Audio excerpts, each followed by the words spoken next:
Hello, everyone, wherever you may be, and welcome to Coalition Conversations, brought to you by the Coalition of Community College Architecture Programs. This broadcast is based on the conference held in June 2024, What We Teach, How They Learn. The conference was sponsored and held at Montgomery College at their Silver Spring, Maryland campus, and was also sponsored by the National Council of Architectural Registration Boards and the American Institute of Architects. Today we bring you a fantastic guest, Joseph Lucido, lead AP and president of the Coalition of Community College Architecture Programs.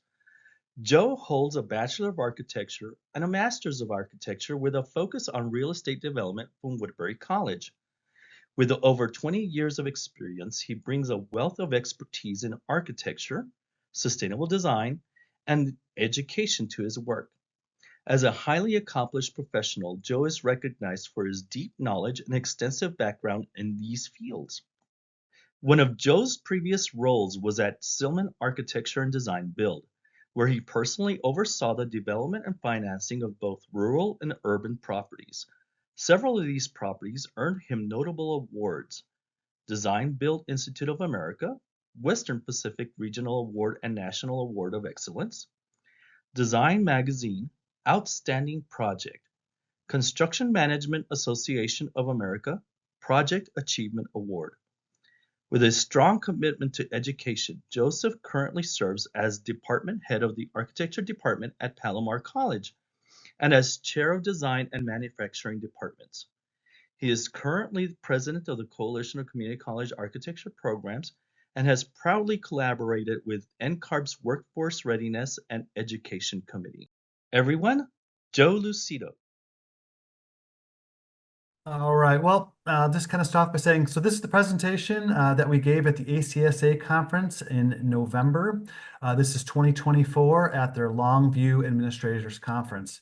The CCCAP was invited to speak on behalf of the community colleges here in the country. We had a wonderful reception, and I just wanted to share what we were presenting that day. So I'll start here. Okay. I'd like to take a moment to thank the ACSA for hosting such an amazing event. And I'd like to acknowledge their continuing support for the Coalition of Community College Architectural Programs. The founder of our organization, Randy Steiner, loves to quote Hamilton, "The room where it happens." And my friends, this is the room where things can happen. I've heard architecture described in many ways: a passion, a calling, an art form. But I like to think of it as an architectural journey. In my presentation, I'd like to take a look at the possibilities that lie ahead. But first, we must acknowledge where we are along this pathway. Per the U.S. Department of Education Community College Facts at a Glance, 8.8 million students attend community college, representing about 43.7% of undergraduate studies enrolled in the United States. Most of these students, about 72%, were enrolled part-time. Yes, that's 72% enrolled part-time. Oh. We must examine those who are on the journey with us. Again, from the Department of Education and the California Community College Chancellor's Office, 40 to 50% of the students identify as underrepresented minorities. 60% of our students' population is 24 years and younger, whereas 40% of our population is 25 years and older. Here is our first mile marker along this pathway. We collectively must acknowledge that the students at our local college are varied in age and not just our typical 18-year-old freshman coming out of high school. Many of our students are adults, navigating their own pathway, changing careers, re-entering the workforce, and retooling themselves in an ever-changing industry. Per the Community College Research Center, a new higher education data released today shows that across the United States, only about a third of the students starting community college transfer to a four-year school, and only 16% earn a bachelor's degree within 6 years. Additionally, the study finds that 1 year after transferring, students who came from a community college are more likely to be retained at their new school than students who transfer from their four-year institutions, 61% versus 66%. Once they have entered your schools, they are more likely to succeed. We must also take a moment to address those students who leave the road they love. For many of our students, simply stated, it's cost. It is a simple calculation of return on investment. U.S. News and World reports that fees at public universities have increased 175% over the last 20 years and 134% at private national universities. Versus U.S. News and World report also states the median salary for an architect was about $80,000 in 2021. This financial imbalance is driving out some of our best students. As we are preparing for this presentation, I asked our coalition members and our own student body what additional challenges can we address collectively at this conference to lighten the road ahead. And they said portfolios. To many, the portfolio process was subjective and opaque.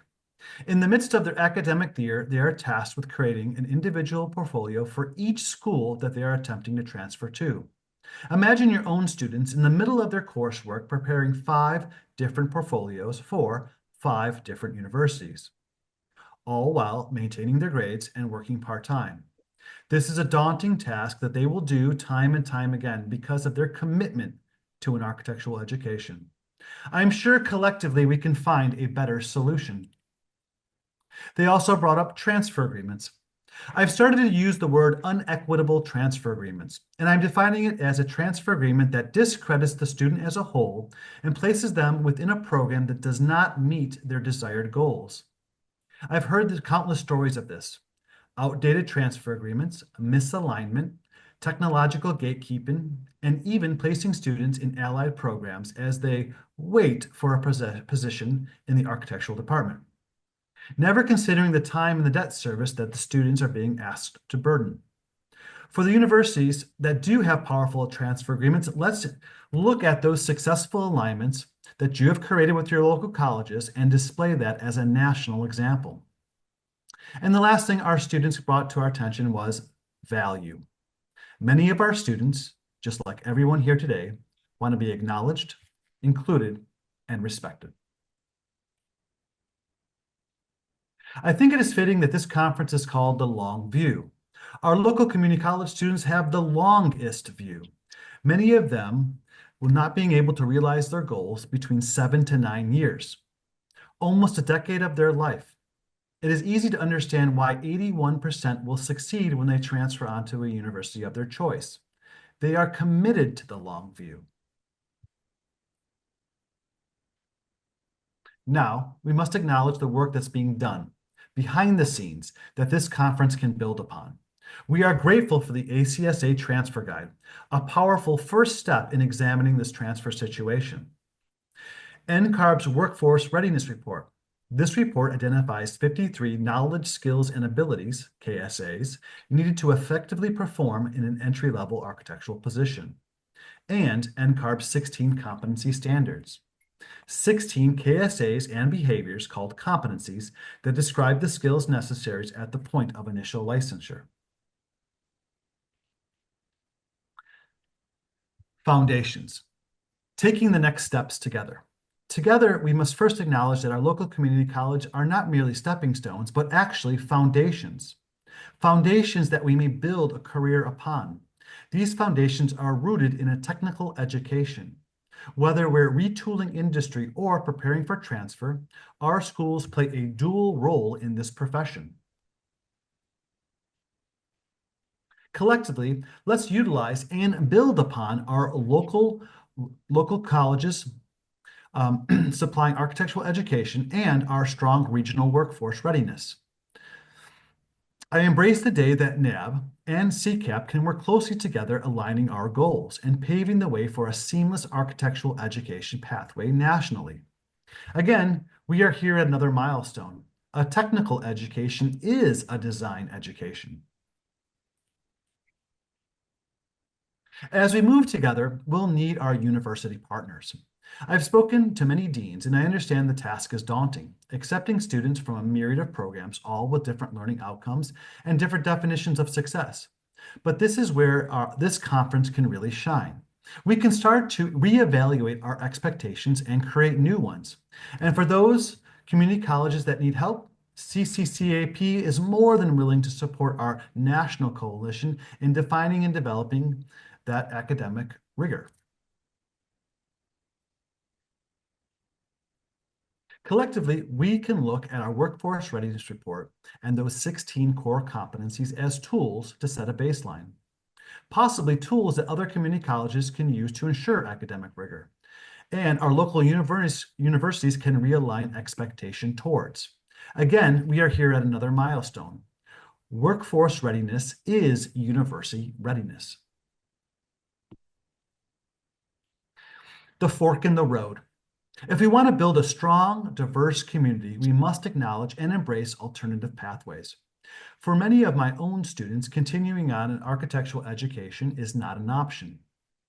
We have an expression at Palomar: "Are you ready to go to work on Tuesday?" And I, like many other educators, need to create a curriculum that allows them the choice to continue down either road. This conference is uniquely positioned to help pave both pathways. We can build upon the ACSA transfer guide. We can start a dialogue about national MOUs. We can talk about transfer placement into third year and what barriers still exist in achieving that goal. We can discuss placement rubrics and shed light on the transfer articulation agreements.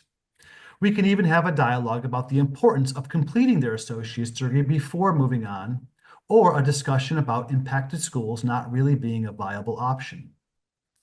And we can look at a standardized portfolio, one that can service both university and industry, allowing our future students to showcase their best work and not an abridged version of their competency. And for those that continue on to licensure, what does that look like? How does licensure become integrated into the curriculum? It would be great to reevaluate where licensure fits in academic life. It would be important for us to look at the variety of pathways that are presented across the nation and build upon successful programs. Building upon our own 2+3 transfer agreement, Palomar is proud to be teaming up with New School as we explore introducing iPal to third-year students, a game changer for transfer students. Together, we can forge new roads ahead. So, at the ACSA, and the power for us being in the room where it happens, because we were invited, I could speak directly to universities. I spoke to Cal Poly SLO, I spoke to Cal Baptist, as I have also been having conversations with New School, Woodbury, as well as a few other of our universities here in the state of California. Since we were in the room, we could invite the deans directly, and as a result of being invited to the ACSA conference, we started to build the California Summit.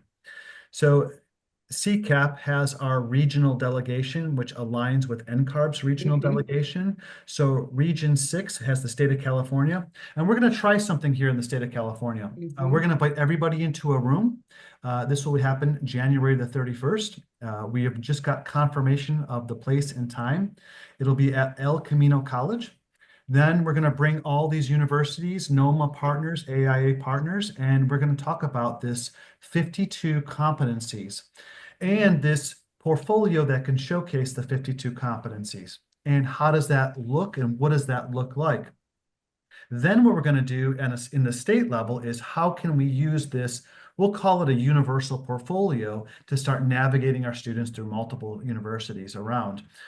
So now they'll have one object that would be their portfolio that they can give to a potential employer if they choose to go down that road, but the employer can look at the 52 competencies. Maybe that's authored by the college, and I could check it off the list as their instructor.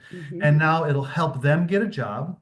But because they've authored this portfolio in alignment with universities and colleges, they could go out to other schools. So we're going to do this pilot and see how it works on January the 31st. And then we'll bring it back to the coalition as maybe an example that we could bring it to other regions and other regional conversations. I would like the work that's being done here to continue on. I invite you all to our national conference in Boston or to become a member of our organization. With your help, we can forge new pathways together. Thank you very much. A super big thanks to our guest, Joseph Lucido, and thank you for joining our program. We will follow up with a one-on-one live conversation for CCAP members on a private virtual call where you will be able to ask questions and express your thoughts. If you are not a member and wish to be a part of the conversation and the coalition, contact us. We are eager to hear from you. Until next time, enjoy life to the fullest.